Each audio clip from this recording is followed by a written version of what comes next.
Hello and welcome to the Ideas Factory. I am Naghma. This week has seen the killing of 20 Indian soldiers in the India-China face-off at the line of actual control in the Ladakh region, in the Galwan Valley. And since then, there has been, the LAC has been very, very tense. But now the big question is, how is India uh, going to deal with China? Is it a watershed moment in India-China relationship? Will there be a reset of strategic relations between India and China? And so what could be these answers? And joining me on Ideas Factory is Professor Harsh Pant. Uh, Harsh, there has been a lot of talk that it is now the time for a new resolve in India to craft a long-term strategic planning, because what happened at the LAC is premeditated, and China is acting as per a planned strategy that it has, opening many fronts, needling India, needling many other countries, which we'll come to later. But now what's happening? We need to, do you think, will this reset happen? Don't we need a long-term planning, which was kind of missing when we look at how things have gone bad? Yeah, hi. It's been quite extraordinary this week, almost a moment of clarity for India. That look, the older assumptions about Sino-Indian relations can no longer hold 21st century Sino-Indian relations on track. Clearly, there is a need to reassess most of those assumptions. There is a need to reassess the entire framework of the relationship. I think the question that you have raised is a fundamental one, that have we missed something? In the last several decades, China has been a problem. China has been the most important strategic challenge. We continued, I think, to focus a lot of our intellectual, societal, political energies on Pakistan. Pakistan is really a rump state now, in many ways, a state that leverages its ties with China to that effect with India. So clearly the problem had always been China. And for our policymakers not to take that into account is a major failure for our strategic planners. Now, for the last several decades, and I remember this very, very categorically, I was a student. We used to have this debate, oh, our infrastructure is not good. Our economy is not doing as well as Chinese are, and Chinese therefore China is far ahead of India. Of course, that gap has only grown, and the question that I think every thinking Indian should be asking is that why is it that our policymakers did not heed the call of our times? Why is it that the debate on infrastructure continues till date?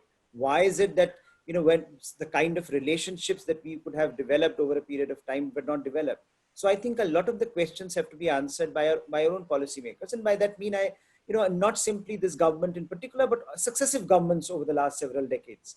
Now, the question therefore today is that what are we witnessing on the border? What is this, this present crisis means? And as you point out, I think that it is going to be an inflection point, because in a democracy, you cannot have such a huge casualty and not relook at the fundamentals of the relationship. You have to think about the basic paradigm of this engagement, which was that you can keep the border issue in abeyance. The talks can continue on a parallel track while you develop your trade relations, your cultural relations, your societal and academic relations. I think that assumption no longer works. And that framework has to change. In a sense, now the ball should be in China's court in some ways to demonstrate its willingness to discuss the border question and to take it more seriously, because all the evidence suggests that they think they have time on their side. They can just keep on talking and not do anything concrete on the border. And the result is that the LAC will continue to be very, very volatile and very, very hot. Yeah, but Harsh, how do we understand this? Well, China continues to engage diplomatically. China continues to play the victim card. China gives out all the correct statements and says that we want peace. So while the dialogues were on at the diplomatic level, we saw what happened at the LSE and the military engagement there. China, is opening many fronts. It's needling India. Is in not only India but other countries as well, and it is increasing the cost for us. So our strategy, our planning cannot be just a quick reaction or a tit for tat, but like you pointed out, a continued long-term planning of how to raise the cost at a suitable time. See, absolutely, and I think there is a lot. For example, if you see the social media, there is almost a war going on there. The idea that we should do something dramatic. I mean, that Yeah, with a country like China, you don't do dramatics. You yeah. you think you think your way through this problem, because everything that you would do will have costs on you. How much costs are we willing to bear? It's all very well in social media to say boycott Chinese products, but then or boycott Chinese investments. But what happens to the most marginalized and poor in this country that are already feeling the vulnerability of economic slowdown? Can India do a blanket economic boycott No, of China? It can't. and even that, sorry, but even that economic boycott has to be a long-term, well thought out policy. It cannot be an immediate Absolutely. not buying Chinese goods. Absolutely, it can't be just to show off your rage at this point. You do something which can have very severe long-term costs on India. I think we need to be not lose sight of the fact that this is a long-term struggle. That China is our neighbor. China will continue to be our neighbor. China is a very big economy. China is the most important player on the world stage today, almost on par with the US, and it will continue to be so. So you have to navigate your relationship with China in a manner that results in the sort of outcomes that you want in the short term, perhaps preserving some kind of a balance on the border, but at the same time, over the long term, trying to assert your red lines and building your own capabilities. And there you would need not simply, a short-term solution, which many are advocating, but a long-term policy of building your own economy as well as building your relationships with other actors. Now, I think in some ways, what this crisis has done is to liberate Indian foreign policymakers in many ways. Often the debate in India used to be, you take one step towards China, and you take one step towards America, and then you have to move back one step back because you have to, after all, maintain an equidistance from China and the US. Can we afford to alienate the China? Those kind of debates are meaningless today. We know what our first order problem is. And therefore, in order to resolve those first order problems, we have to build relationships with countries that are willing to invest in India in a manner that builds India's long-term capabilities. And therefore, I think the debate on the foreign policy and security front has to be one which takes us away from short-term solutions to one where we are thinking in long terms. But I think, as the government has rightly outlined, that some of the things in the short term will go on. For example, a big part of this present crisis is that our infrastructure on the border has improved. Our roads are reaching a critical point, and therefore China feels that if India is not preempted today, tomorrow there is going to be a bigger problem for China. So So I do think you, the yeah. crisis, So do you the think reason a reason for the crisis to unfold now and the border to be so heated right now, or the way that we arrived at this situation in spite of so many meetings and summit level meetings, do you think it happened because the LSE is more heated and because there is a speedy militarization that is taking place there finally? Yes, I think what has happened is somewhere along the lines, China took Indian, ability to respond to China's modernization of infrastructure for granted. They thought, that India is a laggard in this, and we will continue to be a front runner. But I think what has happened in the last few years is that we have caught up. We are not there at the Chinese level, but clearly infrastructure is better, patrolling is more effective, armed forces are operating more freely and more nimbly, operational requirements are being fulfilled, and therefore Chinese soldiers are now looking at Indian soldiers in places where they've not seen them for decades. So there is a sense of anxiety there as well in China, that look, India, by building this infrastructure, can complicate a lot of things for China. From all the way from Karakoram Pass, if you think about it, to the idea of how do you go forward with your China-Pakistan economic corridor, and how do you build that linkage with Pakistan. So that whole strategy Yeah. becomes a bit under the cloud if Indian infrastructure, if Indian investments continue to rise the way they are rising in that part of the world. And therefore, they have preempted. This is a preemptive move to signal that India needs to go back. And therefore, it is very important the kind of statement they've issued. They are now saying that Galwan Valley was always ours. But if you look at the maps since 1962, the maps have not shown Galwan Valley as part of Chinese side of the LAC. China has never claimed Galwan Valley as part of China's territory. Now suddenly Galwan Valley is under contestation because now they've realized that India is taking the battle to their frontier. And And so we have to now, be careful because And now even their foreign ministry is saying that. Earlier the PLA used to say and the foreign ministry used to quote, but apparently even the foreign ministry now is saying that they have sovereignty over the Galwan Valley. But how do you read this statement that the Prime Minister made a statement that there has been no intrusion? Now there was a lot of confusion about that, and we had the MEA saying something else, but now the statement is different, and there have been a lot of speculations whether there was intrusion or not. Is that because the LSE, we believe this is the LSE, but there's a lot of confusion from both the sides, and there's no agreement on what the LSE actually is. So when we look at this, their claim of sovereignty and the PM saying that there was no intrusion, what is the situation really like? Well, I think what perhaps has happened, and what perhaps is Prime Minister signaling, is that clearly Chinese intruded into Indian territory and encroached into the Indian territory, but India was successful in making a case to them that you go back, and that push and pull continues. Okay. So I think what has happened is, as far as Indian official consensus is concerned, that we have not seen any part of our territory being held by China on a long-term basis, and we have been able to push them back to their positions, which perhaps they were trying to encroach upon. Now there'll be a lot of discussions about this, given, I think, as you point out, given the sort of debates on this that have been going on for the last month, as to where exactly China had come, what exactly India had done, and where are those red lines where that India was trying to draw. But I think what this crisis, in the last this week tells us, that this back and forth will be the order of the day for a long time. That this back and forth will be the new normal on the LSE, and this back and forth will shape the way India and China react to each other for the foreseeable future, unless we are able to find a long-term solution to the boundary problem. So I think the onus is on the boundary problem to be resolved. Okay. So before we move on to what China is doing, the problem that is creating for other countries as well, I would just like to ask you, when we look at our economy, the economy is dealing with the pandemic, and the economy is in a bad situation. While supply chains across the sectors are disrupted, we have a demand here for boycott of Chinese goods, like we just discussed. But do you think our economy is resilient to the military fallout? I mean, how can we have, or can we have, a make in India without a made in China?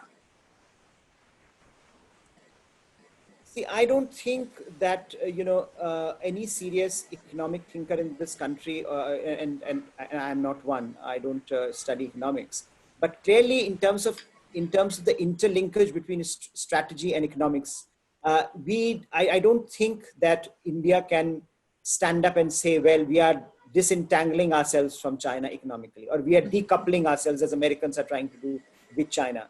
I don't think that's a short-term possibility at all, even a medium-term possibility. Because it not only will take India backwards, it will also create all sorts of negative externalities for India's entire economy, and the most poor, most vulnerable, and those who need economic activity at this point in time will be most affected. I think the challenge for India would be going forward, and I think the challenge for Sino-Indian economic relations is going to be that already you had Indian Prime Minister who was telling this country that post-COVID, the most important lesson this country has learned is self-reliance. So we are now already we were already moving in a direction where we were trying to wall off certain countries from certain sectors in this country. And I think that process will continue. We have already seen a few tenders, for example, governmental tenders being taken back from China. Chinese vendors will not be permitted there.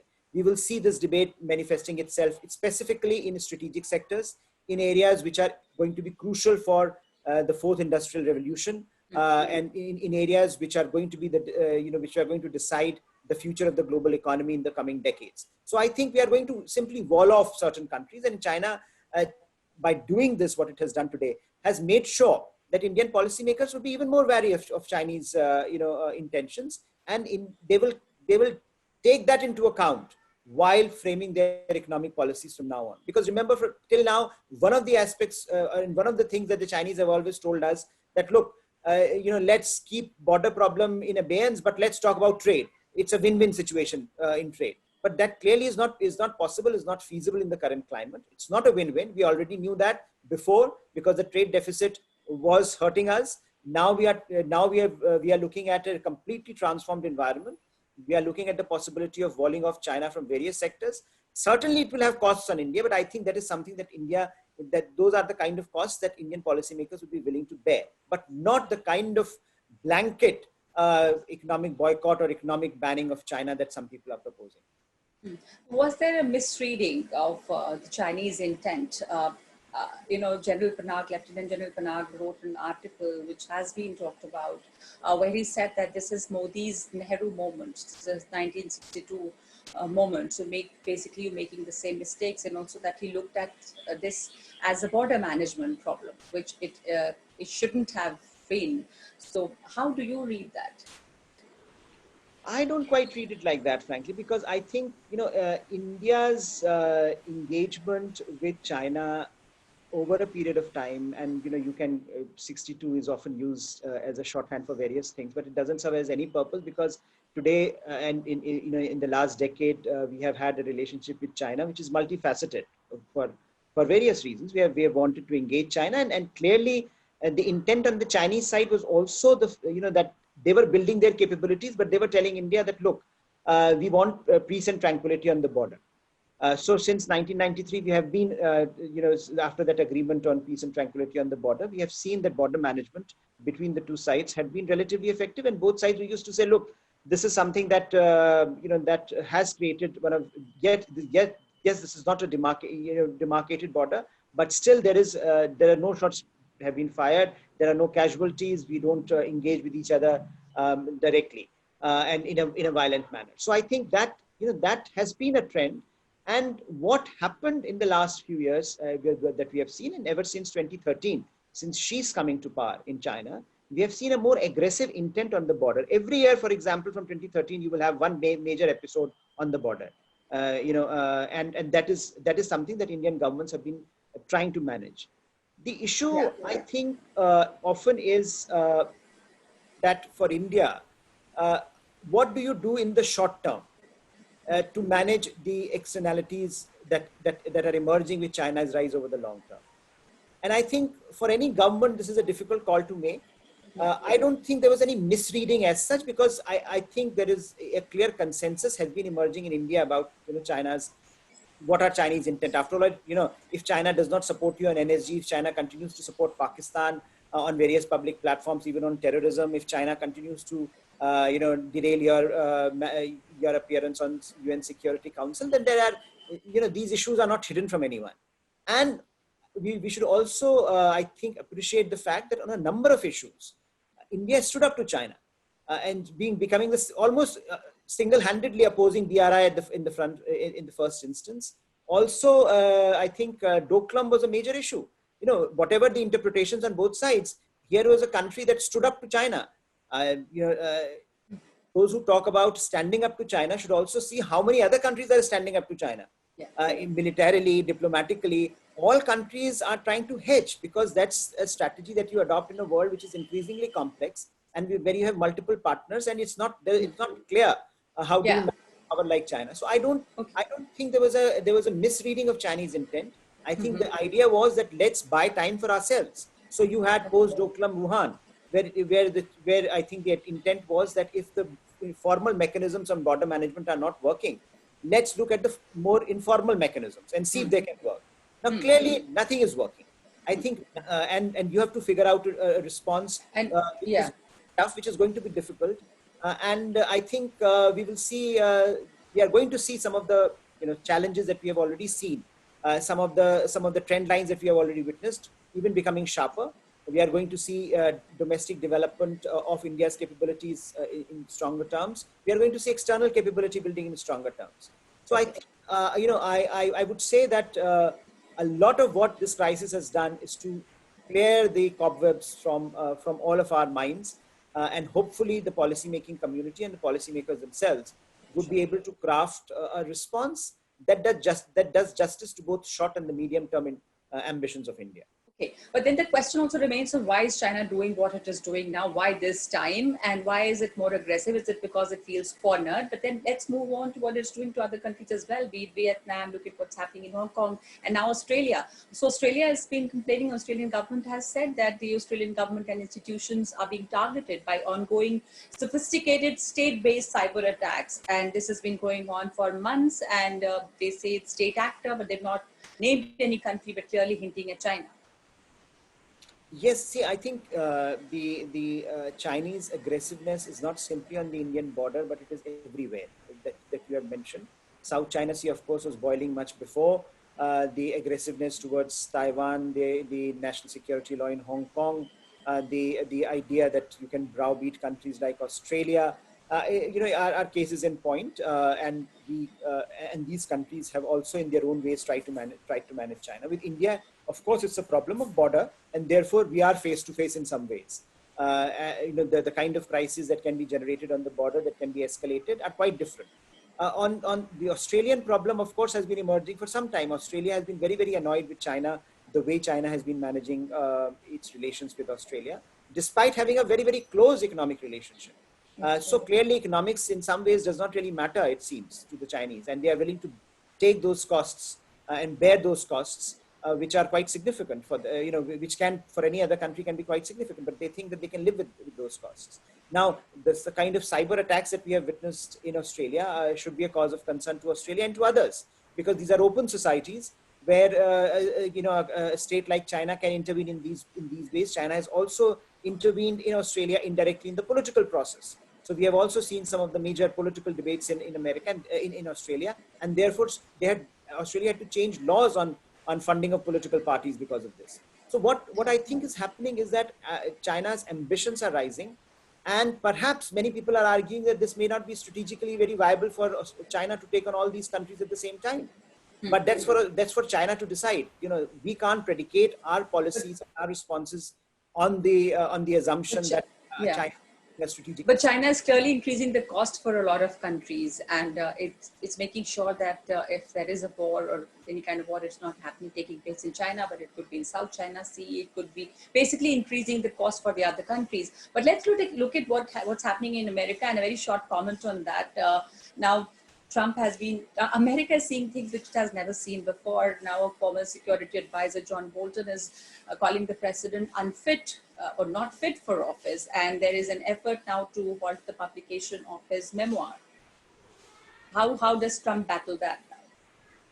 Well, I think Mr. Trump has had a really bad few days, and his polling numbers are down. And this story is very, very damaging, because in some ways, he was the national security advisor, John Bolton, and John Bolton's memoir, which is now being, which is now in the matter is in the courts. I don't think Trump administration will be successful in trying to hold back the book, but I think what the story and the snippets are already out. The most damaging stuff is already out. Yes. So in that sense, what I think is very, very interesting is the China angle. That when he suggests that how Mr. Trump brought China back, or tried to bring China into the domestic politics of America, asking Xi Jinping that, why don't you buy more of American agricultural products, so that the Midwestern countries, the Midwestern voter gets happy with me and I'm re-elected. So in a sense, asking for his help in his re-election campaign. This is quite dramatic, and in some ways, the things that Mr. Bolton is writing have been written by others in the past. That Mr. Trump does not really understand the nitty-gritty of public policy or of foreign policy. That he does not know whether Finland, Finland is a part of Russia, or whether Finland is an independent country. I think all those tidbits, which are quite interesting and quite funny to often read, but I think it tells you a larger story about Trump administration's misgovernance and Trump's own inability to come to terms with his own limitations, which can become a very, very important factor in a very closely contested election. We know the polling numbers where Mr. Biden is leading by almost 14 points nationwide.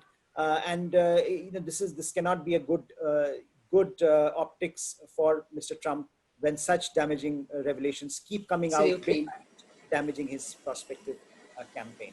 Absolutely. Thank you so much for that. So Trump is having a difficult time. He's battling a perception battle, as well as he's facing a lot of unpopularity. And he calls this book a work of fiction, but it has damaged, uh, probably damaged his campaign prospect. Thank you so much, Harsh, for this discussion. And that's all from us this week on Ideas Factory.